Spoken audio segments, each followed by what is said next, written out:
하나님의 말씀은 시편 146편 1절부터 10절까지 말씀입니다.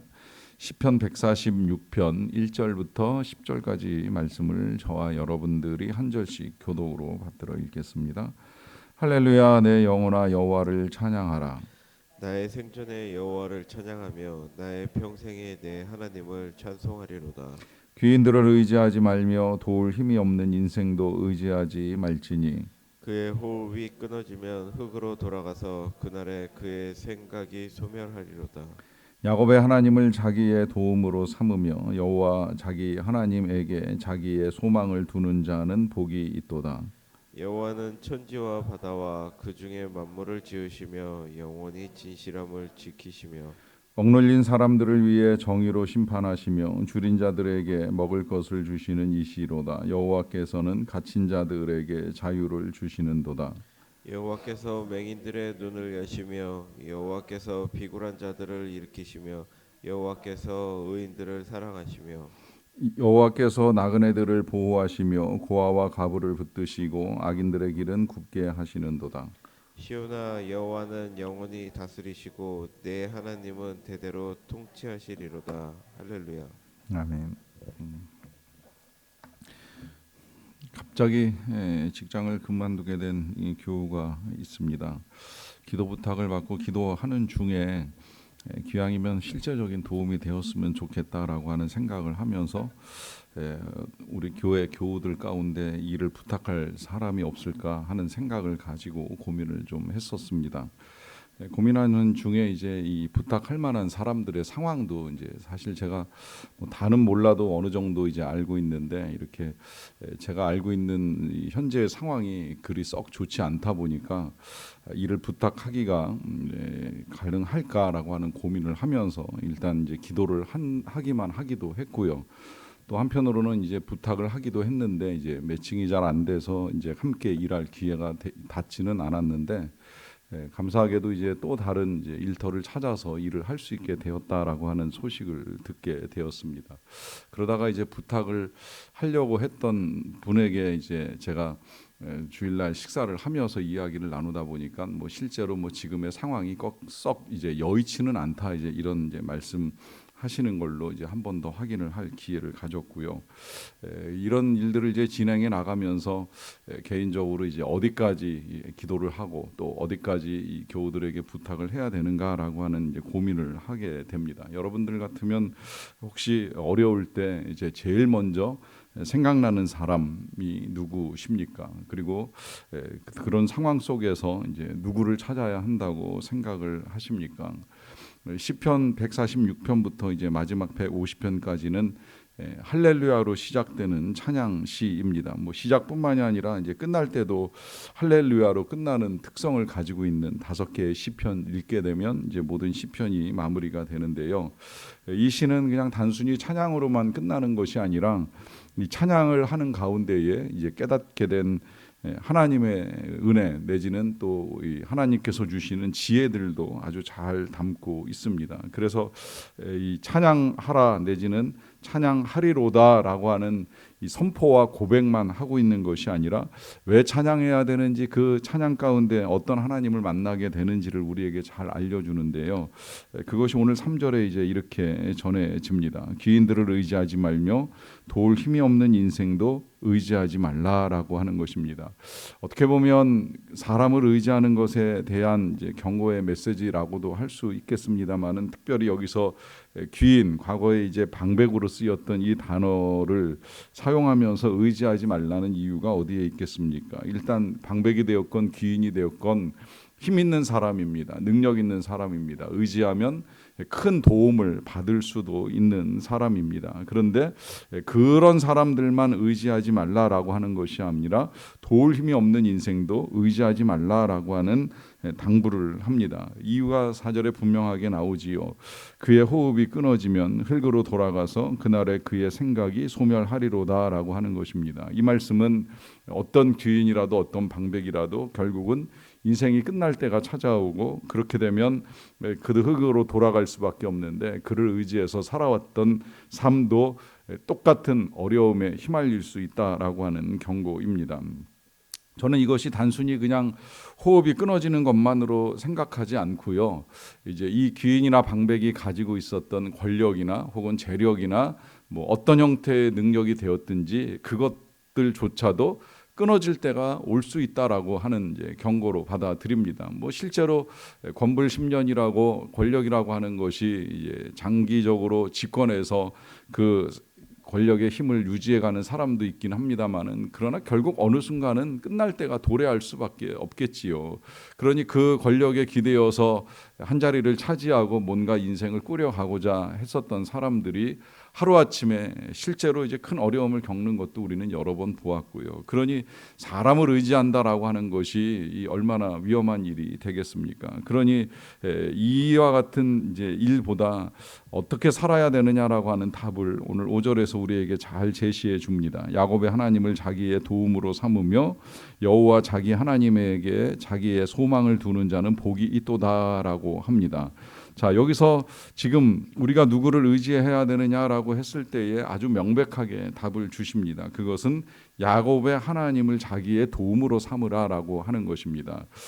이 하나님을 도움으로 삼는 것, 그래서 우리는 기도하는 일을 합니다마는 특별히 그 가운데서도 이 야곱의 하나님이라는 표현이 좀 특별하지 않습니까? 우리 하나님, 주일에도 잠깐 말씀드렸지만 너무나 무한한 지혜와 무궁한 능력을 가지고 계셔서 얼마든지 이제 그와 같은 능력과 지혜를 가지신 하나님을 우리가 도움으로 삼을 수도 있는데, 그런 많은 좋은 표현들 중에 특별히 성경은 우리에게 야곱의 하나님을 도움으로 삼으라라고 합니다. 왜 그럴까요?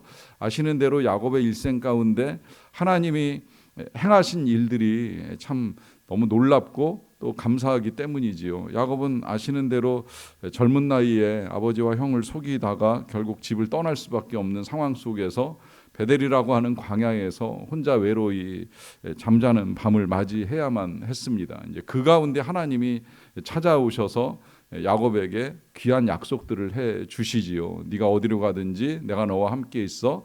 내가 내게 약속한 것을 다 이루기까지 너를 떠나지 아니하리라 하시는 귀한 약속입니다.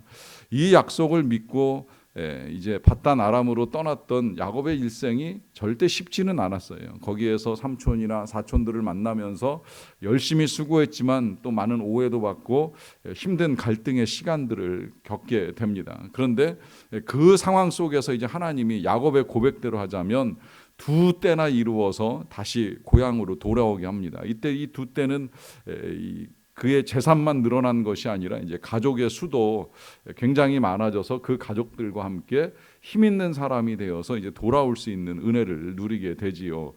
그런데 돌아오는 것도 쉽지 않았던 건 이제 돌아오면 이제 20여 년 전에 갈등을 했던 형과의 재회도 쉽지 아니하였는데, 이제 그것조차도 하나님이 다 풀어주셔서 형을 만나는데 마치 하나님을 만나는 것과 같은 감격과 기쁨을 가지고 재회의 은혜를 누릴 수 있게 해 주셨습니다. 하지만 야곱의 인생이 그렇게 또 쉽게 끝나는 것이 아니라 세겜 땅에서는 그 부족을 진멸하는 일로 말미암아 이제 위험에 처해지는 일도 있었고요. 더 안타까운 거는 이제 그가 제일 사랑했던 아내도 잃을 뿐만 아니라 또 귀한 아들 요셉까지도 어느 날 갑자기 잃게 되는 아픔이 있었습니다. 그런데 놀랍게도 그 아들이 어느 날 총리가 되어서 자신의 눈앞에 나타나게 됩니다.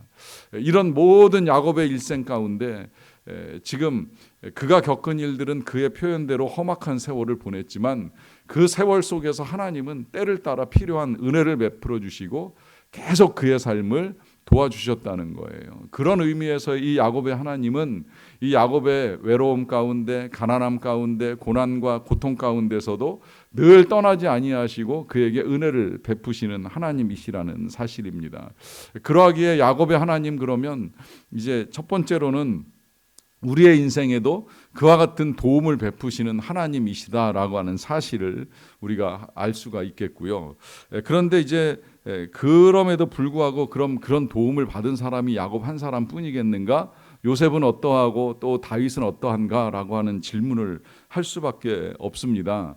그런데 특별히 야곱의 하나님이라고 하는 표현을 사용하는 이유가 저는 이제 여러 가지가 있다고 생각을 하는데요. 이 야곱의 인생이 사실 어떻게 보면 처음부터 끝까지 거룩한 인생이라고 보기에는 어렵습니다. 야곱은 어떤 면에서는 그 이름처럼 비열한 사람입니다. 그래서 그 형 에서도 그의 이름이 야곱이라고 하는 것이 마땅하지 않느냐라고 할 정도의 그는 그 이름대로 나올 때부터 형의 발꿈치를 잡으면서 형뿐만이 아니라 뭐 삼촌 등등의 여러 사람들과의 관계에서 많은 갈등과 아픔을 겪지요. 그런데 제가 이 부분을 강조하는 이유는 뭐 그런 비열함이 야곱에게만 있겠느냐라는 거예요. 우리는 얼마나 거룩하고 의롭겠습니까? 우리에게라도 그런 부족함이 없겠습니까? 그런데 그런 인생을 하나님이 도우신다는 사실입니다. 그런 인생에게 하나님께서 은혜를 베푸신다는 것입니다. 뭐 이것이 이해할 수 없는 하나님의 정의라면 저는 이해할 수 있는 하나님의 은혜로 받아들이셔도 좋다고 생각을 합니다. 공의와 정의로는 이해 안 된다 할지라도 자비와 사랑으로서는 얼마든지 이해할 수 있는 하나님의 성품 때문에 이제 우리가 그와 같은 야곱의 하나님을 우리의 하나님으로 믿을 수가 있게 되는 것이죠. 뿐만 아니라 이제 이 야곱이 가지고 있는 귀한 특성 중에 한 가지는 그는 그런 어려움들 가운데 하나님께서 찾아와 주셔서 만나기도 하지만 또 스스로도 간절히 하나님을 찾는 이 절박한 신앙을 가지고 있었다라고 하는 거예요. 특별히 그가 야복강가에서 하나님이 보낸 사자를 만날 때에는 그와 씨름하며 날이 새도록 그는 하나님의 은혜를 구하는 믿음의 모습을 보여주잖아요. 끝까지 기도하는 거예요. 기도해서 하나님의 축복을 얻어내고 그는 그 축복 가운데 실제로 이제 그의 이름이 이스라엘로 바뀌고 이게 지금까지 존속하는 이 나라의 이름이 될 정도의 삶의 변화를 이루어 갑니다. 여기에 이제 그는 하나님의 은혜를 구하는 귀한 신앙을 가지고 있었다는 사실이 드러나는 것이고요.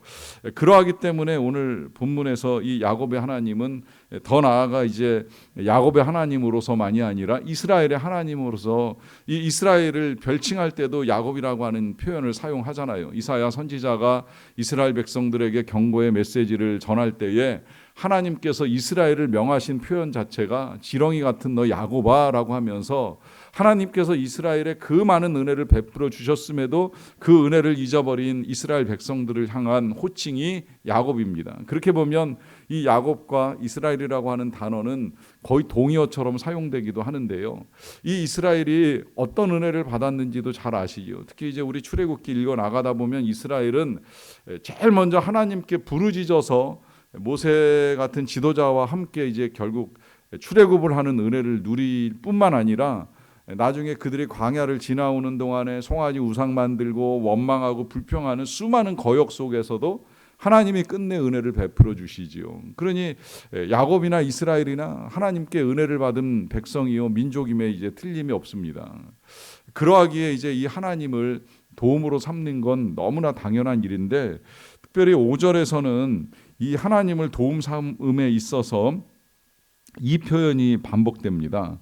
자기의 도움으로 삼고 자기 하나님에게 자기의 소망을 두는 자 복이 있도다라고 합니다.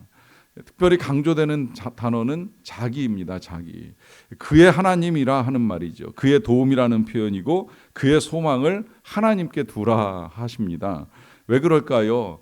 아무리 우리가 성경을 통해서 야곱의 삶이 어떠한 걸 알고 있고 또 이스라엘의 역사가 어떠한지를 알고 있다 하더라도 그 하나님이 나의 하나님으로 믿어지고 그 하나님께 나의 소망을 두지 아니하는 한 우리는 그들이 받았던 은혜, 그들이 받았던 사랑, 심지어 그들이 경험한 능력 경험하기가 쉽지 않다는 거예요. 믿음은 우리가 성경 속에서 객관적으로 드러난 하나님을 다시 주관적으로 나의 삶에서 받아들이는 것입니다. 그때 그 옛날 그 사람의 이야기, 그들의 이야기가 아니라 나의 스토리, 나의 하나님으로 믿고 나아가는 것입니다. 그럴 때 그때 그 야곱의 하나님이 이제는 나의 하나님이 되어서 나의 삶 가운데 은혜를 베푸십니다. 오늘 우리는 그 은혜를 믿고 또 이렇게 다시 기도하는 하루를 시작하지 않겠습니까? 오늘도 야곱의 하나님께서 저와 여러분들의 삶 가운데 놀라운 은혜와 능력 베풀어 주실 것을 믿고 구하고 응답받고 하나님과 함께 나아가는 저와 여러분 다 되시기를 간절히 축원합니다. 기도하겠습니다. 사랑과 은혜가 풍성하신 아버지 하나님 감사합니다. 오늘도 우리는 예배하며 하루를 시작합니다. 야곱이 잠 깨어 일어난 후 돌단을 쌓은 거 본 받아서 우리도 잠 깨어 일어나 먼저 이 예배의 단을 쌓으며 나아갑니다. 우리의 사는 삶이 야곱이 살아가는 삶처럼 고달프게 이를 때가 없습니다. 때로는 외롭고 때로는 괴롭고 때로는 힘이 듭니다. 이런 상황 속에서 우리가 누구에게 도움을 구하고 누구에게 우리의 인생을 부탁하겠습니까? 오직 우리의 하나님, 그 옛날 야곱의 삶 가운데 임하셔서 너무나 많은 은혜를 베풀어 주신 하나님께 의지하고 하나님께 구하옵나니, 하나님, 우리의 하나님이 되셔서 오늘도 우리의 삶에 필요한 은혜를 내리워 주시기를 간절히 원합니다. 그와 같이 오늘도 하나님을 의지하고 나와 하나님께 구하는 주의 백성들마다 사정과 형편을 헤아리시는 대로 역사하시고 은혜를 베풀어 주시옵소서. 특별히 이 시간에 병마와 싸우는 어린이가 있사옵나이다. 하나님이 친히 고쳐주시기를 원합니다. 물론 의사도 필요하고 약도 필요하지만 하나님께서 함께해 주셔야 치료의 기간이 단축되는 줄로 믿사옵나니, 하나님, 치료하는 광선을 발하여 주시고 은혜 가운데 고침받고 다시금 건강하고 예쁘게 뛰어놀 수 있도록 도와주시옵소서. 아버지 하나님, 유전병으로 인하여서도 두려움에 빠진 가정이 있사옵나이다.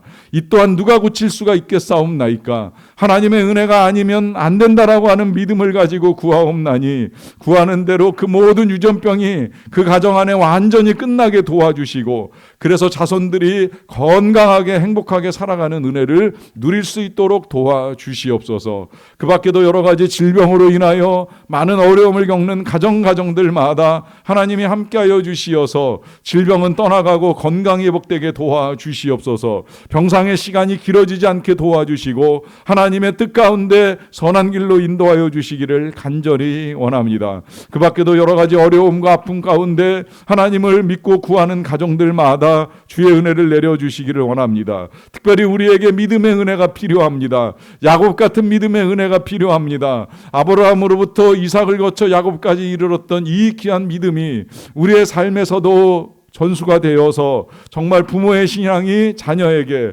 조부모의 신앙이 조손들에게 임하는 은혜가 도와주시옵소서. 하나님의 은혜 가운데 이 귀한 신앙의 유산을 우리가 대대로 잘 이어감으로 말미암아 하나님께서 이 땅 이 민족 가운데 주셨던 복과 은혜를 누릴 수 있게 되기를 원합니다.